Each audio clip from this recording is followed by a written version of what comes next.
कामचोर देवरानी।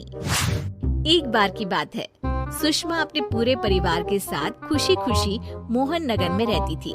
उसकी 2 बहुएं थी, पल्लवी और शिवानी। एक दिन दोनों बहुएं रसोई में काम कर रही होती है कि तभी उनकी सास सुषमा उन्हें बुलाती है। अरे बहू, जरा इधर तो आना। शिवानी, जरा जाकर देखना सासू माँ क्या कह रही हैं। दीदी आप ही देख लो ना जाकर, आपको भी तो सुनाई दे रहा है। अरे मैं आटा गूंद रही हूँ ना, तुम चली जाओ। हाँ तो मैं भी तो सब्जी काट रही हूँ ना दीदी। अरे बहू जल्दी आओ। ये तो जाएगी नहीं, मैं ही जाकर देखती हूँ कि क्या करना है। पल्लवी सुषमा के कमरे में जाती है। जी मम्मी जी, क्या हुआ? शाम को घर पर कुछ मेहमान आने वाले हैं, तो तुम अच्छा सा खाना बना लेना बहू। ठीक है मम्मी जी, आप बता दीजिए क्या क्या बनाना है और कितने लोग आ रहे हैं। सुनील की मौसी जी और उनका पूरा परिवार आ रहा है। कुल मिलाकर 3 लोग और हमें मिलाकर हुए 9 लोग। तो अभी से ही तैयारी करना शुरू कर दो। और हाँ, घर की सफाई भी कर देना, हाँ अच्छे से। जी मम्मी जी, सब काम हो जाएगा, आप चिंता मत कीजिए।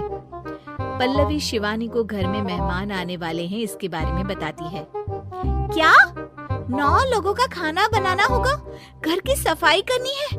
बाप रे, सासू माँ ने तो हमें घर की नौकरानी ही समझ कर रखा है। ऐसा नहीं बोलते शिवानी, हम इस घर की बहू हैं और घर के काम करना हमारा फर्ज है। दीदी तो है ही सासू माँ की चमची, जब देखो सासू माँ सासू माँ। मैं तो इतना सारा काम नहीं करने वाली।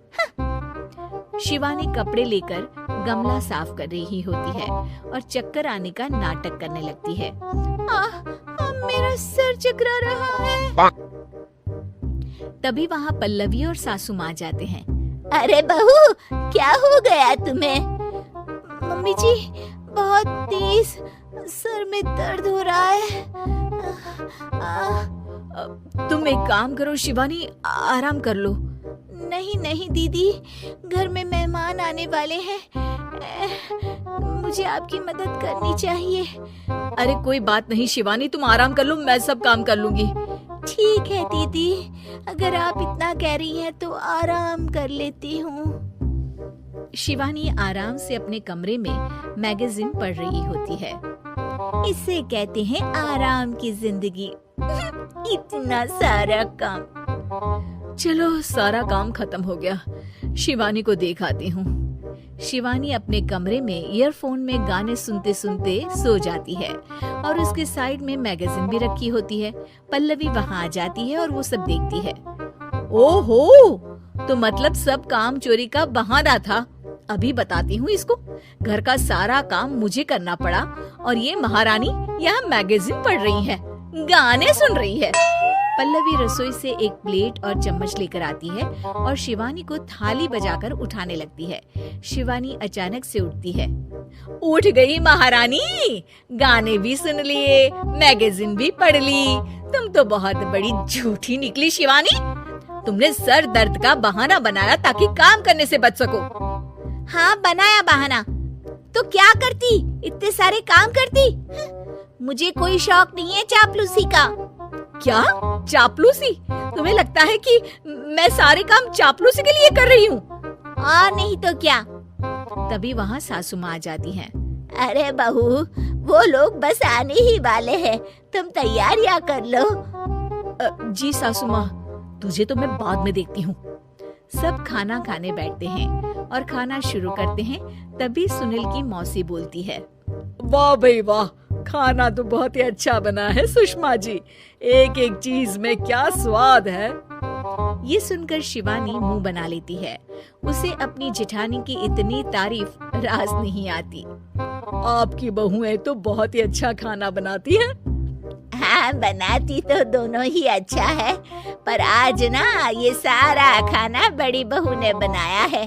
छोटी बहू की तबीयत ठीक नहीं थी, सो इसलिए। मानना पड़ेगा सुषमा जी, आपकी बड़ी बहू तो बहुत ही गुणवान है। पल्लवी की तारीफ सुनकर शिवानी को जलन होती है। पल्लवी ये सुनकर खुश हो जाती है और शिवानी की तरफ देखकर उसे चिढ़ाती है। कुछ देर बाद मेहमानों के जाने का वक्त हो जाता है। मौसी जी सबके लिए उपहार लाई होती है। वो सबको शगुन के पैसे देती है और अंत में पल्लवी के पास आती है। तुम्हारे लिए शगुन का लिफाफा तो है ही, पर बहू तुम्हें एक और उपहार भी मिलेगा इतना अच्छा खाना बनाने के लिए। मौसी अपने सोने के कंगन निकालकर पल्लवी को पहना देती है। ये लो, ये मेरे मनपसंद कंगन है, अब से ये तुम्हारे हुए। धन्यवाद मौसी जी। ये देखकर शिवानी तो पूरी तरह से जल जाती है और गुस्से से रसोई में चली जाती है। तभी वहाँ पल्लवी आ जाती है और उसे अपने कंगन दिखाने लगती है। देवरानी जी, अब आपका सर दर्द ठीक तो है ना? मुझे लगता है कि अब सर दर्द शुरू हो गया होगा आपका।